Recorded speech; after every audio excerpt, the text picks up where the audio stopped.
Iki kok kowe nganggo mas-masan kok tanganmu nyenyen kabeh ta, Le? Kok ijo? Nek Mas tua kudu salepan sik, nganggo salep sik. Disalepi sik. Wingi terus nganggo salep lah terus bon rintik. Biasane nek Mas asli iki tangane resik. Lah kok ngisore gelang kok kaya ijo-ijo nek yang. Nggih sok ijo tergantung Mase, tergantung an tembogone. Malah konangan iki. Jebule padi mas. Omong ngono ngomong. Wow. Mbok kondur ke Jakarta. Aku pasti gitu ruktene saya kok medani kok. Menjadi wanita. Nek peran saya sebagai wong wedok iki piye to bekti karo bojo, gemati karo maratuwa, madrasah kagem putra-putra. Sadurunge ke sekolah baru kabeh dipasrahke Pak Guru. Engko disengeni nesu ya kleru. Guru ki rak mung dititipi pirang jam to. Tugas utama mendidik madrasah pendidikan pertama nika wong tua maligine ibu. Simbok. Mula wong sukses mereka terlahir dari ibu-ibu yang cerdas. Tepuk tangan kagem ibu-ibu sedaya. Panjenengan menika guru sejati. Selamat datang di Desa Seren, Kecamatan Sulang, Kabupaten Rembang. Nggih. Sowan wonten Sulang sampun kaping 3 menika. Oh nggih. Nggih. Wah, sajake Mbak Mimin kok suarane halus kaya sembodra. Kejawi margi faktor umur. Nggih. Nek arep bengok-bengok ya ora patut. Ngoten. Ora kaya dok nalika tasih timur. Oh, makaten. Paribasan saya dadi kembang menika kula arep bengok-bengok nek sakmenika sampun isin kalih umur. Oh. Nomor kalih kula ya mudeng agama. Sunahipun piyai putri kula swatenipun aja ngungkuli bantere suarane piyai kakung. Weh. Sunahe suarane Piyai Putri. Sunahipun suwaten piyai putri menika suara perempuan tidak boleh melewati kerasnya suara laki-laki. Ora oleh ngungkuli suarane Piyai Kakung. Mula nek ana wong wadon kok nyentak sing lanang kuwi kleru. Alah, rasa tak umumke kuwi dosa napa mboten? Kok jelas kuwi dosa nganggo gedhe, nganggo banget kualat. Rungokke wong wedok-wedok kuwi rungokke. Ya Nek sing tergantung. lanang. Tergantung nek sing lanang sing mulang sara wong wedok kok ora oleh getak. Disitulah wong wedok golek ganjaran. Piye? Sabar, sabar dan sabar di situ bisa ada keberkahan. Wah. Kejaba nek wong lanang ki nibani tangan. Lho wis beda ceritane. Nek ger nyuara banter wis ditekne wae. Paribasan siji geni, siji kudu dadi banyu. Oh, wah ngene kok bojoku ora takjak ya iki mau. Ngaten menika. Kesalahan iki mau. Contoh ingkang konkret kemawon, menawi salat jamaah, atau imamipun klentu anggenipun maos ayat utawi kleru nanya bacaanipun. Bacaan, heeh. No pihak putih ra tau nyuara, paling mung astane Oh keplok ngono. karena suara pihak putih kuwi kadang kala mengganggu. Harata ya kleru to. Rai malah manggane giduh imamipun to ngaten menika. Lah, terus sithik-sithik nggih tambah umur tambah hati-hati kula menika. Atase rangga baguse kok ngoten to. Ajeng ayonke kula kosek-kosek kok. Oh, ngoten nggih. Apa-apa kok rangga, kowe iki mati urip jodohmu ya mung ayah pitaya. Kok dadak. Sungkem kula. Seneng sing gender. Iya dalah. Iya. Iya. Ah, Kaya mesa mapan ora. senengen. Lho, sing ngendang Mas Doyik ya pengen jare. Nek wong sik wedok kene wis siji guru laki ya wis siji guru laki. Lah nek kowe arep ira dikekake. Pak Sigit sing kondang kawentar paribasan kridan yang ngenipun nyekel wayang niku hebat, aku tetep Pak Pitoyo. Kejaba Pak Sigit gelem bayar larang lah wis beda cerita. Kaya ngetok larang selawe paling. Alah. Alah. Wong wedok kok mulai kaya ngono. Kedah energi menika. Nggih. Lah ngene pola sikile telu kok. Sikile loro. Oh, iya. Sijine iki pinangka penguat no. Oh. Menika pengaten Mbak Apri, Mbak Mimin. Nggih. Penonton yo sebagian bendo yakin mana yang Mbak Apri, mana yang Mbak Mimin. Pepatah mengatakan tak kenal maka tak sayang. Ngaten. Dados kita pengalaman rupiah. Inji. Sliramu sik ndok men ana regenerasi men ajarken dhewe ya. Iya, Lek. Kok suaramu dadi dhuwur banget, Ale. Sunae. Kok dhuwur-dhuwur sampluk manuk gagak lho Miko. Manuk gagak apa iki? Derek pitepangan nang Gladi Wanuh.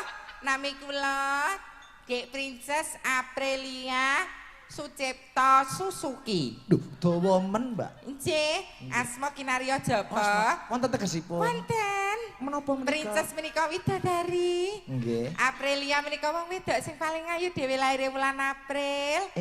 Lajeng Sucipto. Napa niku? Menika susune lancip mergo ganjilan boto. Ingkang setunggal Suzuki. Apa kuwi? Jarene susu jebul kaos kaki. Oh, berarti jero niku kaos kaki. Nggih, badhe mirsani pripun? Ora. Layak kok ana susu merek Adidas. Pun gantos. Pun gantos. Rebok. Nggih. Ayo. Rada mundur, no. Iya, Lek. Nek kowe ajar, public speaking, kudu eye contact. Oh, tatap berbicara mata. di Ayo, depan catur, umum. catur netra. Catur netra. Sugeng dalu. Dalu, Mbak. Mas Sigit. Inji. Ngapunten, suanipun ragi randhat. Sababipun? Pangajap penyanipun Mas Bagus menika ngersakaken Mbak Mimin dugi mriki jam 1:30 nggih. Ning bacot aku wis kamsen karo Pak Dokter. Lah ngapa? Awan mau kan aku jadwal suntik KB to. Lah. Kok nek ngantek dinyangi jaran bareng. Oh, menungso kok nggo nyepaki jaran iki. Sih dadi nembe saged sowan dalu menika Mas Bagus, tadah duka Mas. Perkenalan. Perkenalkan. Bismillahirrahmanirrahim. Rembang iki ngono kondange agamis to, Nak? Iya, Lek. Assalamualaikum warahmatullahi wabarakatuh. Waalaikumsalam. Waalaikumsalam warahmatullahi wabarakatuh. Kanca-kanca cakraning rat. Jawab salam menika hukumipun wajib. Perkara menika saking kedaling lati kula kok penyanyi nyepelekke. Madang. Assalamualaikum warahmatullahi wabarakatuh.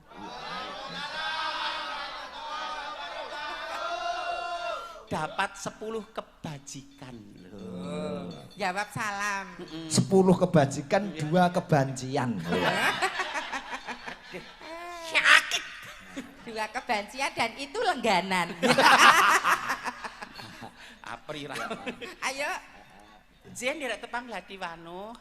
Nggih, saenture ning jagat raya menika mestani kula mantasaning Widyawati tetungguling waranggana mustikaning kenya tustusing presiden. Kusumaning ayu Mimin Saputri Ratu Angga inggih prengganing Tias Arigus Tanti Agni Pratista Arka Dewi Kuswardono. Napasmu ra Mati entek. entek, Dik. Kok terakhir kok suarane gede Kuswardono. Pun ngosos niki jenenge. Asma Kinarya Japa. Asma Kinarya Japa. Tegesipun asmanipun sinten menika Es artinipun? ngantari mantasaning Widyawati tetungguling waragana mustikaning kenya berarti talentanya memang luar biasa. Pinilih pinunjul. Pinilih pinunjul. Kusumaning ayu Mimin Saputri. Kusumaning ayu berarti ora wong embih-embih, ora coro-coro, ora greh-greh ning traing nata rembesing madu. Weh, ora peceren. Ora. Ya wis. Prengganing Tias Arigus Tanti. Heeh. Mamah aku lek nglarike ning ngisor wit pring. Mama nglarke nang ngisor. Mamamu jenenge sapa ta, Lek? Mamah Pai. Paikem. Oh, alah. Agni Pratista Arka Dewi Kuswardono. Wardono. Apa kuwi? Waria dodone ra ono. Lah kuwi kok ana mbok ganjel apa ta? Ya Lek? ono sithik. Lah ya kuwi mbok krenah piye? Iki gathukane ya gur krikil-krikil tak buntel terus dadi kaya ngene iki. Yo alah kok apik banget to, Lek, ya Allah. Aja engko nak domeri Mas Bari bareng ndak jalo. Ana susu kok doyong mengulan to iki. Susu kok doyong ngene iki. Jenenge lek diombe sisih kene tok kok. Layak kok gede sisih. Aja dianggep menika saru. Mula ana bayi kan yen sirahe ana sing bocahe penceng sirahe to. Mergone lek ngombani mung sisih tengen tok utawa sisih kiwa tok. Oh, sirahe sing mrene keplenet susu. Lah jen menika mula delo-delo nek diarani saru monggo. Gentenan nduk ya sok kiwa tengen ndak anake ndak paribasan anu penceng. Terus nek bobok lampune ki aja sisih tengen tok kok ndak nyon sewu mripate netrane kira lan sak pitur. Ketoke menika nyon sewu ora nganggo ning menika saged dipudulu kanthi nalar menika. Oh, iya masuk akal. Kayak sing ngombe susumu ki ya wong. Kudu Mbak Banaspati, Mbak. Ya wong, nek wong iki gathukane wong kok senengane. Ngaten menika dados ketoke sanepa. Aja nek nyapu dirampungke sok ndak bojone brewok, paribasan mergo saru nek ngantek nyapu Ora resik. Nek mangan aja nek pinggir lawang sok ndak lambeyokne ombo lan sak piturute mergo ora etuk. Mergo lawang niku nggo lalu lintas. Berarti kowe dhisik nyapu ora resik. Ora resik. Lah iki jenggot puting cringkit. Bojone ora jenggot. Oh kowe tak bojone. Derek memuji kagem Mas. Bagus. Mas bagus Mbak ndongakno. Apri. Garwane Mas bagus asmane padha kowe nok, Nduk Apri. Oh alah, lho wong wedok kok padha wedoke kok ya. Sing. Tak sunat kene ya, Bri. Nek ndedonga kagem Mas Bagus kalih Mbak Apri. Mugi dadosa keluarga ingkang ayem tentrem bagya mulya. Enggal pinaringan kekancingan tresna wujud putra. Putrane benjing nek dadi nek mijil lanang ya dadi lanang tenan, nek wedok ya wedok tenan. Aja nganti kaya kowe. Kowe barang. Kowe. Ya kowe. Nek aku arep rupane ora madol kene kan solah bawane wis mencerminkan karakter Kyai Putri. Aku iki gumun karo Mbak Apri, Mbak Mimin. Pripun? Upami mliginipun keras agama Islam menawi salat menika lho, Mbak. Yen kakung adat lupiyo sarungan. Sarungan to Nek putri ngagem rukuh. Kulo tak takon, sampean wong loro nek salat sarungan apa nganggo rukuh? Nek kowe nganggo apa, Pri? Nek kula nggih tetep sarungan ngoten. Nggih. Nut kodratipun. Lah nek kowe piye, Lek? Aku nganggo kulot, Nok. Lho, kulot kan dawa, sing penting kan kulot kan saiki lha nggih tutup kan lho. Kulot kan mung sebutan kan sing penting panjang ning motife ya motif mawar. Weh, motif mawar. Lah nggih mboten apa lah masalah to. Kan tidak di situ tidak atur sing penting menutup aurate Kyai Kakung ki ya paribasan polok kene tekan nek Kyai Putri kan paribasan cuman muka sama telapak tangan tok. Ngono ki lho.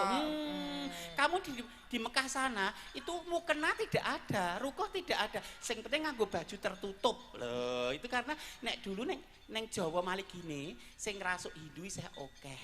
Sing malah sing kagungan agama ya isih ana. Dadi perlahan-lahan diajari nganggo kudung sik, diajari ditutupi sik, sesuk nganggo ana mukena. Ana nek wong Jawa ngarani rukuh ngono kuwi. Lah aku jilbaban kok sengeni mbokku. Lanangan nok.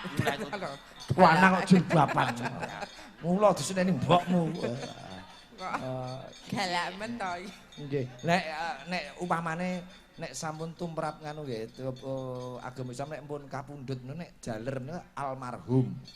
Nek sing putri almarhumah. Kira-kira sampeyan 60 taun niku sampeyan julukane napa? Napa alma mater ngoten nggih? Alma mater ki apa jenenge gawan. Ya antara almarhum karo almarhumah ya wis digawe aluminium ngono ya ora apa. Anti neyeng malah. Paring tetembangan. Ah, menika. Kok sumo banget ya Mbak Iget. Nggo patut aku pengen bodho lho. Wah iya. Ning yo mergo jek mudeng unggah-ungguh ki lho kaya gobyo sik kaya arep nganggo apa tok. Wow. Biasane aku disyukuri ya. Berarti Mbak Mimin kali Mbak Apri niku sepuh Mbak Mimin nggih. Nggih. Oh, mekaten. Janipun meh sami. Nggih. Ning gandeng kula niku kula make up karakter jadi cenderung lebih tuangan. Oh. Biasane wis bantongan kok dadak pegang akoni. Menika wau saking Mas Bagus. Mas Bagus. Menika wau wonten wingking sampun paring sawer kali request. Nggih napa to Mas kok dadak nyawer nggih tumbas kotang, Mbak. Oh nggih, aku ngadai cengel ya kok kotang kok. Nggih. Tembangipun napa, Mbak? Mas Bagus kula ngersakaken setunggal gelo angka kalih ninggal katresnan. Oh, oke. Nyun duka saestu lho Mas Bagus nembe saged. Sembah nuwun sawerannya ning timbang Ces. Lah neng ndi? Tak sempet kene apa tak lebokke. Tas pon kok tak umumke sawerannya sejumlah ang. Ya. Terima Coba kasih. dipun bawani langkung rumiyin. Nggih. Awan lo nggih sampun campur sari wonten iki. Nggih. Campur sari cokro kembang. Campur sarine Mas Ndoyi Dwi Handoyo. Bengi ngendang awan ngorjen. Ning dalan tak delok streaminge kuwi iso tenan apa ora ngono ya. Mbok ora kabeh diayahi Mas gak darani wong murka. Kok kowe ora anu to, Lek? Awanmu kok ora suwandene lho. Ora. Sebabe Mau ki aku ki infone terlambat. oh, terlambat. Dipun bawani nderek, bawanipun gelo bawane napa? Nyuwun asmara Daraman nggih. Oh, nggih. Nano nano nano nano. Sinawang jatan beseni. Dilihat tidak membosankan sama sekali. Apik. Jare ra oleh ngungkuli suarane piyai. Oh, lagi kan lanang, ora apa-apa. Lanang kok ra itu tegas. Ayo tegas. Menika dandanipun saking dalem napa saking mriki kalau? Kalau wonten anu. Mobil. Wonten sak tunggaling papan ingkang mirunggan Oh, ngaten. nggih. Wonten losmen. Gak sabu los. Nano. Nyawang bengi ya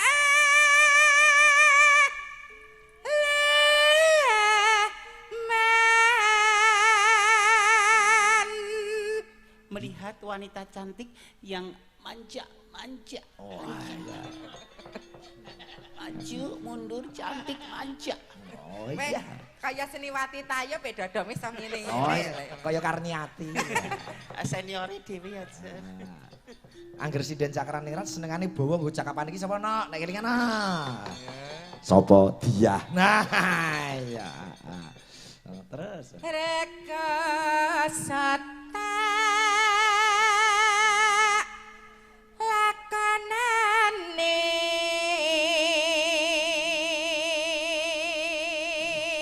Meskipun berat tetap dijalani. Wong wedok nrimo. Nrimo. Rekoso kaya apa dilakoni. Anjir, golek swarga kok nek golek donya mesti ulun sakit hati, kecewa, ngoten niku tok. Karena di balik kekecewaan itu pasti ana undu-unduane nek kowe kuat kan derajatnya akan dinaikkan. Ayo bawa genti. Kan gurune Mbak. Ning aku malah nek dibanding-banding karo Mbak Ida Lala, Lah, piye karaktere toh? dhewe-dhewe.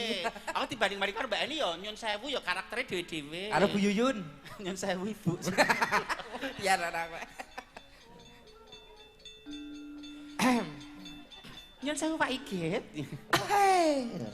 KMC.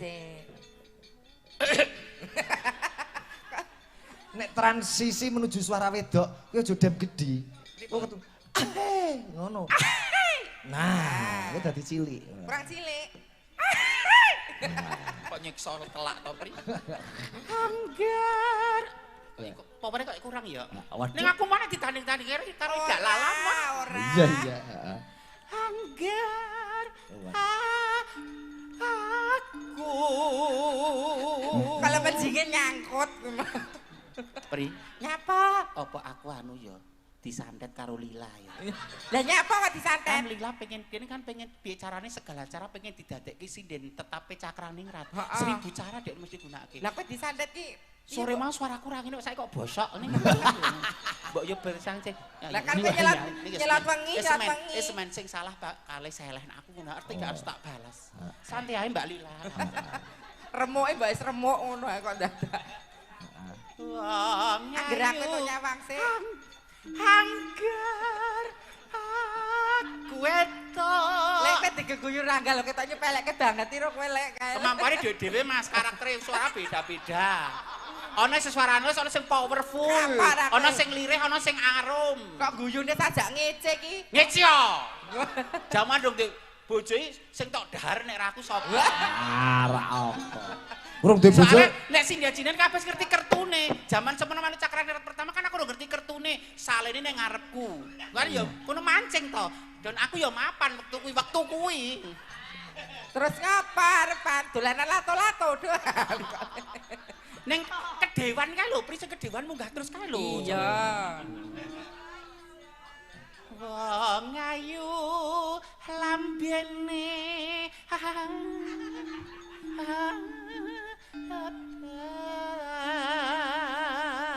Niki kok cedak adoh niki napa enten sejarahe? Nek Bu Titik Puspa, Titik Puspa legend. Iya. Itu kan memang ada teknik tebal tipis. Ngene. Heeh. Nek cara Jawa sendal apa? Ya ora kok. Nek diakep ngene, Memekakan telinga. heeh. Nek ado, Ora krungu. power sinden macem-macem. Heeh. Lah Mulo cedak adoh piye carane?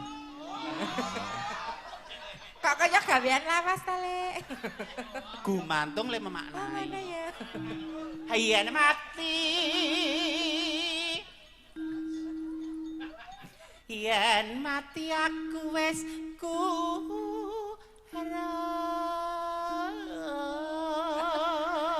Sing kok kaya Mbak Ida Lala tenan lho iki, ngungkuli Mbak Ida Lala. Ora tak padake. Kaya ila dada. Jadi sithik sentuhan kecil ning iso memakna. Ayo entekno Tangane le jeber ini lho. Kuwi asline mbok pamer ali-ali tuku komedinah. Ngapa lho kok dadak dicincingke? Oh iya. Oh alah. Iki le tuku komedinah kuwi. Dua. Nyun sewu rasa sirik, Mbak. Kanggo sing ora seneng iki ndarani wong sombong, takabur, riya, rongeh. Tapi untuk orang-orang yang tahu bahwa wanita itu jane tabungan ki ya wedok sing diarani wong wedok ki daringan. Dibelanjano sedina 10 juta nek wong wedok ora iso dadi daringan ya mung sat. Nek aku iso sel. Iki kok kowe nganggo mas-masan kok tanganmu nyenyen kabeh ta, Lek? Kok ijo? Nek Mas tua kudu salepan sik, nganggo salep sik. Disalepi sik. Wingi tekan nganggo salep lha terus bon rintik. Biasane nek Mas asli iki tangane resik. Lah kok ngisore gelang kok kaya ijo-ijo nek yang. Nggih sok ijo tergantung Mase, tergantung an tembogone. Malah konangan iki. Jebule padi mas. Omong ngoten ngomong. Wah, Mbok kondur ke Jakarta, aku pasti gitu ruktene saya kok medani kok. Lah piye? Wingi bar kok Parangkusumo kok langsung ning Jakarta ngopo? rapat lho.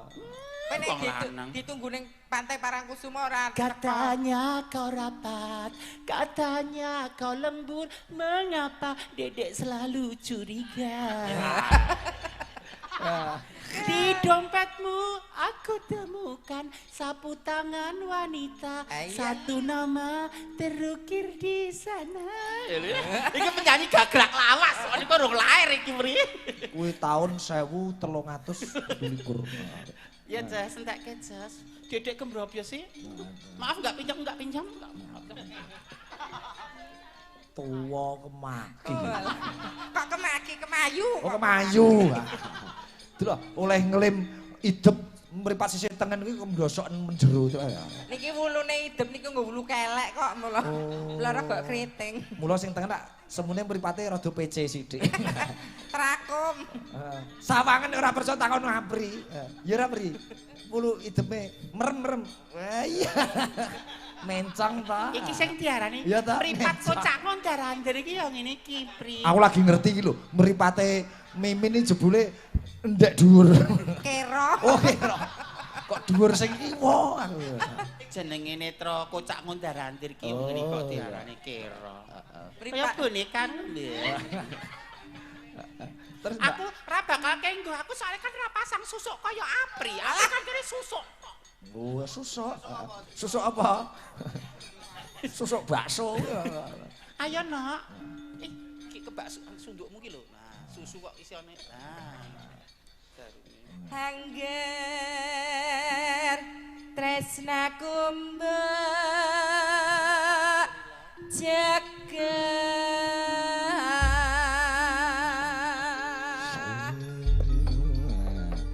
gelo neng ngendi kung goleki bete kepengin ketemu gonggongi nama namanya nada tak parani mong nuruti karepe hati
lho, aman ta, Nak? Aman. Aku kuwatir nek susune minger. Jebule aman. Aman. Lho, wong wedok ki pancen pesen aturke ngarep kudu alus, ning pada saat-saat tertentu wong wedok kudu ganas. Oh, ngono nggih, heeh. Kudu ganas. Sebabe Ya pancen kewajiban pada saat tertentu lho, ora jangan dominan. Saat tertentu wong wedok kudu ganas, tapi tidak mendominasi. Mudeng to karepe. Wis pas bubuk ngono lah. Oh iya. Oh, Ndak kesuwen. Lah aku ya piye wong ya jenenge Cik Prawan kok ya. Kok ketok aku ora percaya. Track record kuwi lho. Sadurunge aku rusak kowe wis rusak dhisik. Kok ayo. Aku ora berturanmu, nek wong wis tok lepeh lagi tak dahari. Maksudnya mangan lorotan ki lho, timbangane buang. Heeh.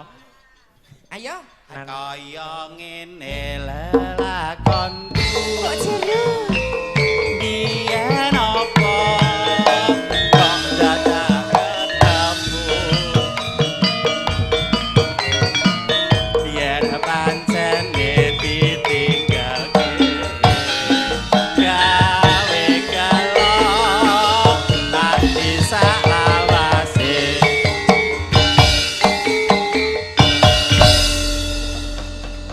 luar biasa. Piyayi kok iso kompak prigel sak donya pasangan sing paling serasius guru iki ora ana liyane neh.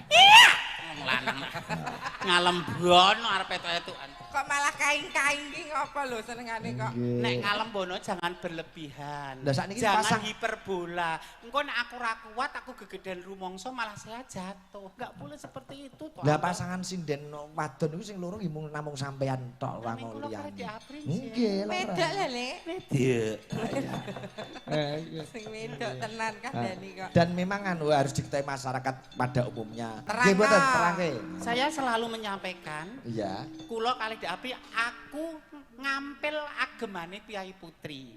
Saat saya meminjam pakaian seorang wanita, seolah-olah di panggung peran saya adalah menjadi wanita. Nek peran saya sebagai wong wedok iki piye to bekti karo bojo, gemati karo maratuwa, madrasah kagem putra-putra. Sadurunge sekolah baru kabeh dipasrahke Pak Guru, engko disengeni nesu ya kleru. Guru ki rak mung dititipi pirang jam to. Tugas utama mendidik madrasah pendidikan pertama nika wong tua maligine ibu. Simbok. Mula wong sukses menika terlahir dari ibu-ibu yang cerdas. Tepuk tangan kagem ibu-ibu sedaya. Panjenengan menika guru sejati. Endi to pegawe sing tanpa leren sing anu ibu wong wedok iki nyambut gawe kesel ning ora tau bayaran. Duna dungkape nek ra beneran dipaido. Oh. Lho, wanita kan muliakanlah wanita. Mula muliakanlah wanita. Sapa sing kudu hormati ibumu, sapa sing kudu hormati ibumu, sapa sing kudu hormati ibumu, lagi sapa sing kudu hormati bapakmu. Ibu mula, 3 kali lagi bapak. Lembe bapak. Mula dadi kula hati-hati banget lho. Meskipun hanya meminjam pakaiannya saja. Solah bawa munawari kedah kebaing pangatos-atos. Nek kok ya patut disebut ibu apa ora, Le? Aku ya bubrah nek aku. Kelatenipun pundi, Mbak Mimin? Dalam Karang Nongko sak kidulipun Redi Merapi. Oh, nggih. Piyai Seren menika pendak-pendak duwe gawe. Wayang arang-arang nggih nembe iki. Panten wayang mesti sing wayang kula. Tontonan favorit itu ketoprak. Oh, gue tiap hari sini ketoprak. Oh. Apalagi yang bersih desa. Oh, ngaten sih. Tiap dukuhan itu pasti ketoprakan. Kula tepak di Apri nggih mboten ketoprakan. Ning dabukane mesti emban karena saya merasa belum mampu untuk memerankan karakter-karakter sing serius. Tapi nggih dengan berjalannya waktu serawung Mbak Ida Lala, serawung panjenengan ya kosakatane ditambah sekedhik mboko sekedhik. Lah kan sliramu kan pemain ketoprak. Mbok coba fragmen ketoprak apa? Nek ora nuju prono ki lho bae kene. Ora masalah. Kowe karo Mbak Apri pasangane opo nek kuwi? Ambar Sekar Ambar Rawa. Ambar Rawa. Nggih. Anu piye Pri sing nganggo mbok anak ngono apa? Apa karo Mak Sigit kowe opone ngono piye? Apa kowe karo ayahmu, Ayah Pitoyo? Dadi apa ngono? Aku ya pekewo karo Pak Pitoyo. Ya karek milih lho pemain Cakraningrat ki ya apa jenenge ketoprakan ya hebat kabeh. Oh Mas sapa jenenge? Jaya. Mas Jaya. Ketoprak ya Mas. Ojo. Kuwi nyekel kentongan ditolak Bakti Kuncoro. Nggih. Nah, Kok nek Sri Tanjung wis kulino ning kene. Aja wis iki request lagu sing nembang Mbak Apri Mbak Mimin. Oh, nggih request. Menika nganu napa aja lamis. Disimak Pak Panglima, Pak Yudha Margono. Bapak Yuda. Sungkem kula. Sungkem kula Bapak. Remanipun aja lamis. Nyun pangapunten Duk nalika masih sigit wonten Jakarta ngringgit Ten kalian Mabes panjenengan. TNI, nggih. Mabes menika mboten saged sowan. Lah ngapa? Ora dikon Pak Sigit. Ning bakune tresna kula kalian panjenengan saestu. Sungkem kula Pak Panglima. Nggih. Aja lamis ya, aja lamis. Aja lamis. Bareng ku Mbak Apri Mbak Mimin genti sinden-sinden cakrane ngrat. Titinganipun Pak Waduh. Ayah ngono. Ayah. Yen kowe seneng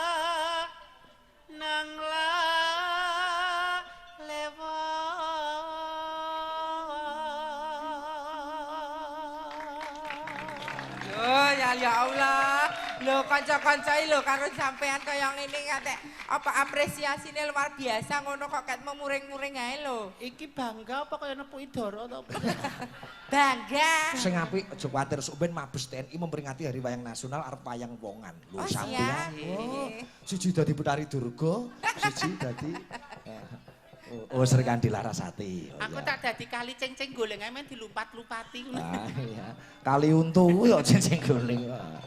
Adaan mung seneng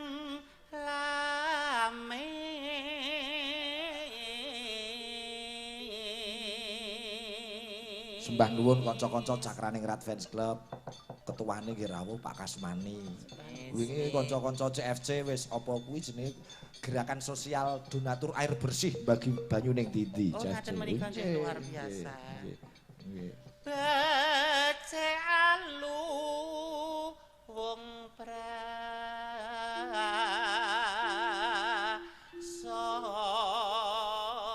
prasaja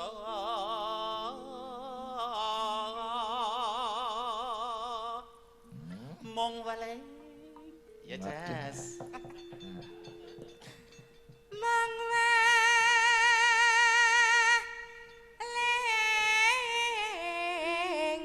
ku aja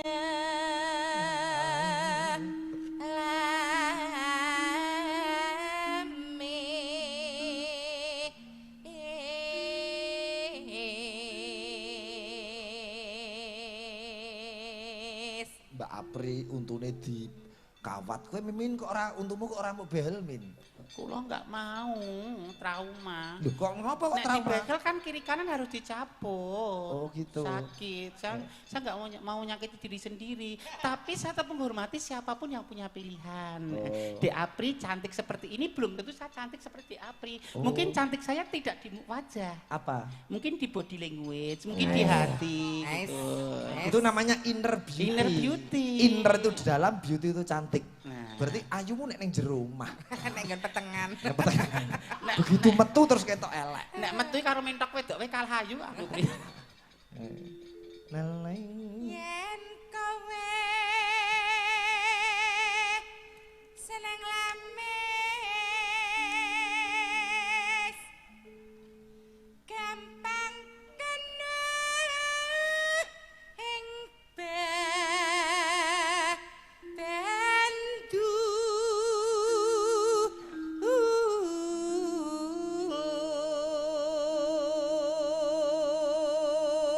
Aja kuwatir iki tak WA-ke kancamu iki kon rene. Sinten? Julang tak kon rene iki Oh, lho. nggih, siap ya Allah. Garwane Mbak Eni ora. Ayo, iki bar tanggapan kalau ando tak kon geblas rene. Lah nggih. Kok mboten diderekke garwane to Mbak Eni iki? Ngono kuwi penonton ora ngerti dikira bojone tenan. Aku iki tau ditakoni penonton. Apa nggih to leres Pak Sigit? Rene ku Mbak Eni nang pacare Julang. Aku yo nggih. Aku ngono ya. Wah, Mah wangun kali Mas Jolang kok kali. Kita yo pantes Lah ya. nggih. Nek itu bojone kae malah kalusen bojone ya. Nek itu Mas Dulang padha gesute. Nanoning Tumraping sesrawungan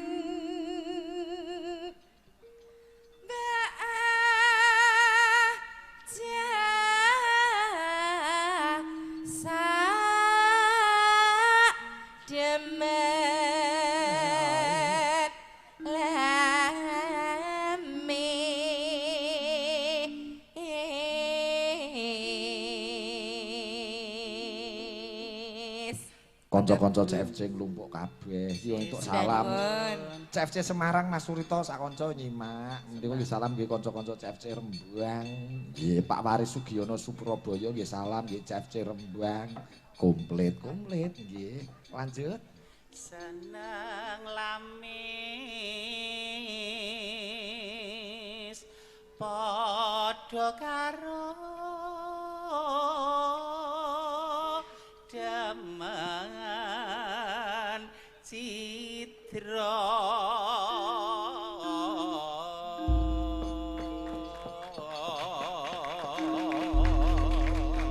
Menika nggih dipirsani Gusti Benawa. Saking Solo sembah nuwun lho Gusti. Duk nalika nderekaken panjenengan wonten Parangkusuma taun rumiyin ngantek dianu patwal lho. Saking ngerti nek kecantikanku nggodha ning sak dalan-dalan dadi gawa patwal. Terus arep dilarung. Wingi wayangan kula teng Parangkusuma, wah penontone nyenengke tenan. Wah nganggo rok cekak-cekak ngono kan. Niku pedagang. Oh ngaten ta, do nglumpuk ning kiwa kotak Pedagang menika. Lek kumbayang ketok semangat, ketok apik nur Mas. Menika sedaya marketing. Oh marketing nggih. Aja lamis. Buka saking Bonang. Kunjuk Pak Panglima Pak Yudha Margono. Mugi kagem jampi saya Bapak. Yo.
Piyayi kok suarane apike kaya ngono. Iya, luar biasa. Sampun nggih timun wungkuk jaga imbu. Lenggah rumin kalih mimik riyen Ayo, ya. tak terus mbak Monggo bubar niku sampean tampil mriku. Nggih, nyuwun cakrane ngrat.